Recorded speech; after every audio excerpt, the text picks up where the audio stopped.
Ku musozi wa Mbwe uri mu kagari ka Mbwe mu murenge wa Gashake wo mu karere ka Musanze niho hatewe ibiti mu rwego rwo kubungabunga uyu musozi usa naho wambaye ubusa. Minisiteri y'umutekano imbere mu gihugu niyo yahawe inshingano zo kwita kuri uyu musozi haterwaho ibiti nk'uko bivugwa na Minisitiri muri iyi Minisiteri Alfred Gasana. Uyu musozi witwa Mbwe, Leta y'u Rwanda yarawudushinze nka Minisiteri y'umutekano mu gihugu.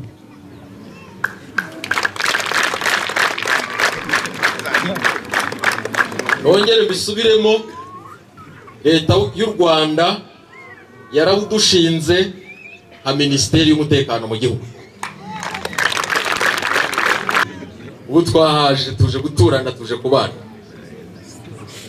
Dufite inshingano zuko ibi biti duteye hatazagira na kimwe cyangirika. Twanabyise amazina buri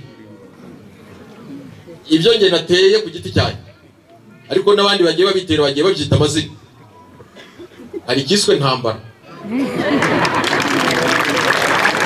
Gusa nubwo abaturage bari benshi bari bitabiriye igikorwa cyo gutera ibiti kuri uyu musozi bafatanyije n'inzego z'umutekano zibarizwa muri Minisiteri y'umutekano, ibiti byo gutera byabaye bike ni mu gihe imyobo yo kubiteramo yari yacukuwe. Muri make twe twitabiriye umuganda wo gutera igiti, ariko ibiti tubanye bikeya. Iyo bazana ibiti bisumba ibi yarusha kuba byiza. Ibiti bibaye bike urabona ni hanini. Bo babitwoherereze twuzurize noneho turukure mu nzira. Ibiti byasize. None se mubona nta kibazo hazagenda hano? Ubu nuko tuzanira ibindi biti tukongera tugatera. Gushira ku ibiti byari bikwiye guterwa kuri uyu musozi wa Mbwe ni n'ikibazo Minisitiri w'umutekano Alfred Gasana yabonye, maze yizeza abaturage ko mu gihe cya vuba bazagaruka kugira ngo batere n'ahasigaye. Uyu musozi wa Mbwe mu buryo bwihariye, mwabonye ko hari imyobo myinshi yasigaye idateye ibiti.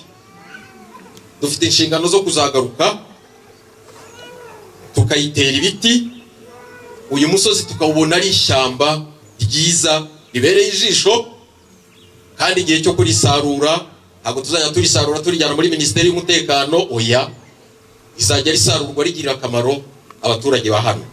Turumvikana? Muri rusange kuri uyu musozi wa Mbwe ibiti bigera ku 3,000 nibyo byari byateguwe ko bigomba guterwa kuri uyu musozi bikaharangiza. Gusa bamwe bakagaragaza ko ibiti birenga 1,000 ari byo bibura kugira ngo byuzuza hari hasigaye. Umuhoza Honore, Flash TV, mu karere ka Musanze mu majyaruguru y'u Rwanda.